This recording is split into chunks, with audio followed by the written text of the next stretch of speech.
Good morning, afternoon, whenever you're watching this. Let me get myself out of the way so we have a little more room here. What we're going to do today is the yesterday your assignment was on the black codes, which were codes that were done in the during Reconstruction. This is going to be the thing that's going to replace after Reconstruction ends, which is called Jim Crow laws. It's still a caste system based on white supremacy. Very similar. The difference is once the Union Army leaves, there's nobody to protect the African American citizens in the South. And therefore, they're going to start this thing called Jim Crow. So I just wanted to give you some context. All of this is a very, very brief introduction to all this stuff. Because this is really eighth grade material that we're going over, as we've talked about. So it's just kind of a brief thing. And I just thought that some of you, after going through this Reconstruction lesson, might be wondering, well, how did all this continue on all the way to Martin Luther King? And then, of course, we have other remnants of it today through the prison system, the prison industrial system, in different ways that we have going on today with Black Lives Matter. So how did this continuum happen? So I'm just going to go through it and then show you how to do a short answer question, which you've probably done in English class. I'm sure you love it, but I'll show you how to do it and how you use this. This slideshow is just a reference. So this one is what I'm titling this is Jim Crow laws. Did they violate the 14th Amendment? Now, clearly, morally, I hope we all know what the answer to most of this stuff is from a moral standpoint. But I'm looking at it from a legal standpoint in the United States legal system, which is not always fair and just. So, but really all we're asking for is you to give a reason. We just want to see your thinking. So you're forced to kind of look at the 14th Amendment and tell us what you understand about it. Okay. So it's more your opinion, but you need to back it up with evidence. And this Google slideshow will give you that evidence. Okay. So as we look, the key information we'll need to be able to answer that question in a short answer question is we need to know kind of what the Jim Crow laws were. We need to understand this Supreme Court decision called Plessy versus Ferguson, and we need to know what the 14th Amendment is. Now, the 14th Amendment you've already gone over, so hopefully you remember that. Plessy versus Ferguson, we have not, I don't believe, but it's pretty simple. I'll go through that with you, and then the Jim Crow laws. I think most of you are aware of segregation and what that was, at least at some level, and so that's kind of the term Jim Crow laws kind of means that. So here we go. So first thing you need a little background information. From yesterday's assignment, you saw that the Black Codes and the Jim Crow laws were laws passed at different periods in the southern United States to enforce racial segregation and curtail the power of Black voters. So the problem all along has always been that the white, I don't even know if they were, I guess they were a majority, but they weren't much of a majority in the South. They wanted to have absolute power, and they used different ways to do this throughout history. And so after they lost the Civil War, it was like, well, what are we going to do? So they started trying to pass these laws. The problem is while the Union Army was there, they weren't able to always have them work. So what's going to fast forward to something called the Reconstruction Act of 1867, and then move forward to a compromise of 1877. Basically, the Union Army is going to leave, and they're going to leave the former Confederates basically in charge. So it's really the South didn't really lose the war. They lost the war, but they only really lost power for what ended in 1865. They only lost power for 12 years. And then they regained absolute power in 1877. So one of the first things that's going to happen is African Americans are going to obviously sue because they're going to start these laws that they don't like of segregation. And they're going to say, wait a minute, this is a violation of our rights.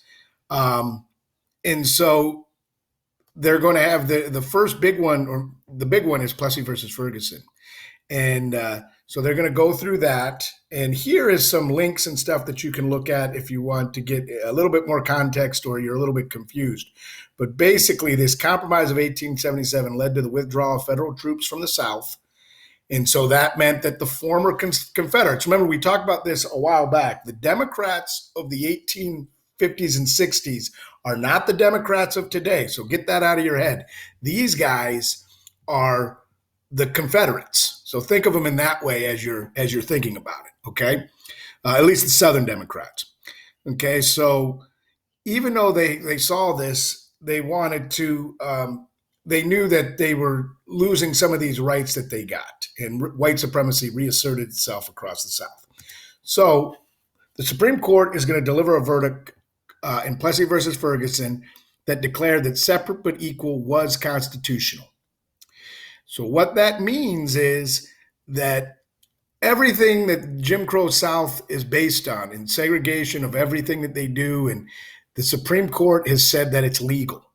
So now that will be overturned in the 1954 Brown versus the Board of Education ruling. But from 1896 to 1954, it was legal. Segregation was legal. And what they basically said is, well, let me go back. Sorry.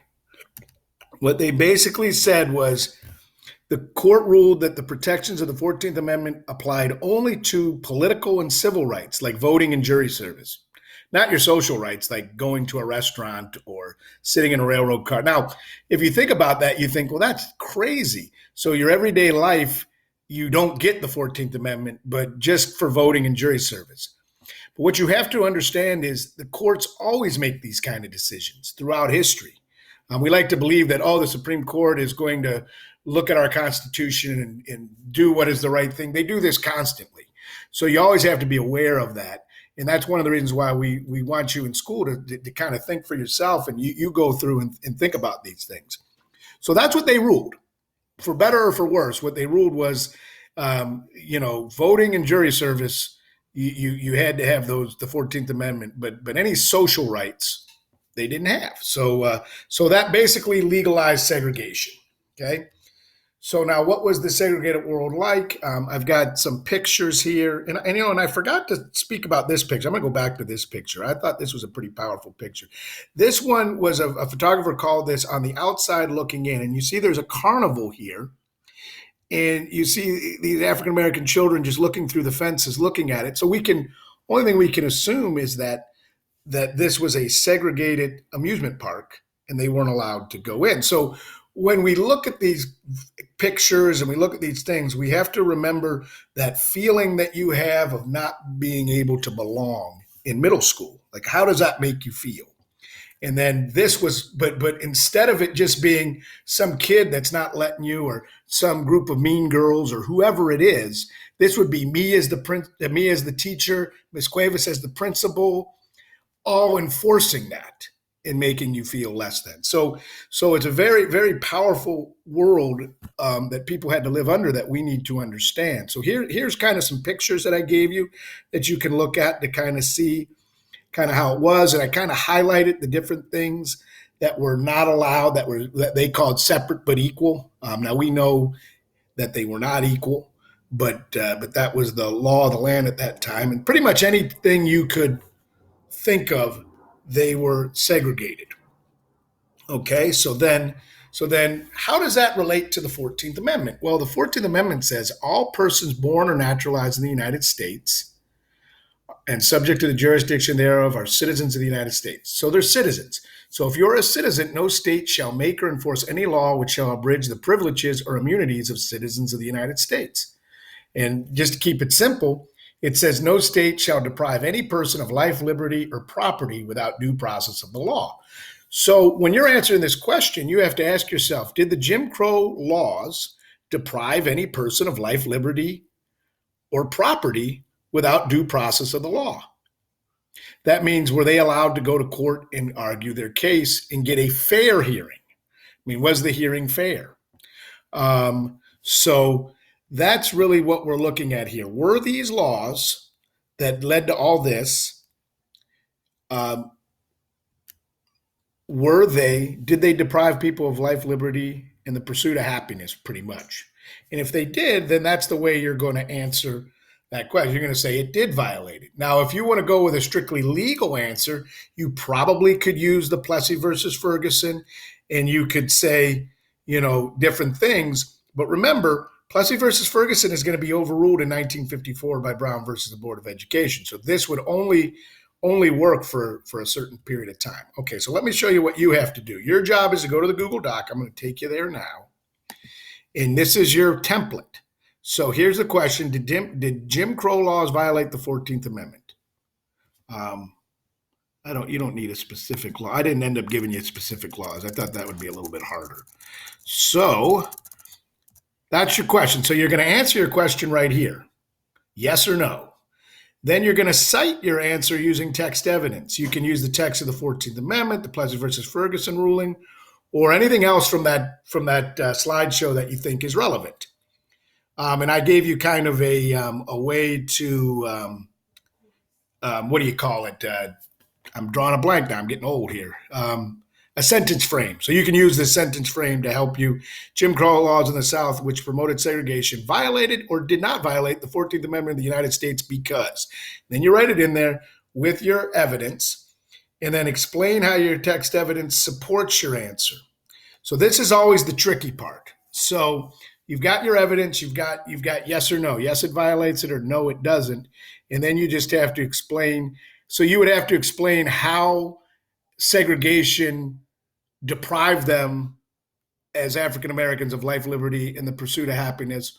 Or you could argue, through Plessy versus Ferguson, a legal argument of how, and go with that. But you have to show how the law that you're talking about, or in this case, it's not really a law, it's just something that was segregated, and it would be from this slide. Let me go back to, this would be the slide that you would use, the segregated world. And so you'd take some of these things. So you'd say African Americans not being allowed to go to public parks was a violation or was not a violation, because if they had their own facilities, Plessy versus Ferguson would say one thing. But that's pretty much how it is.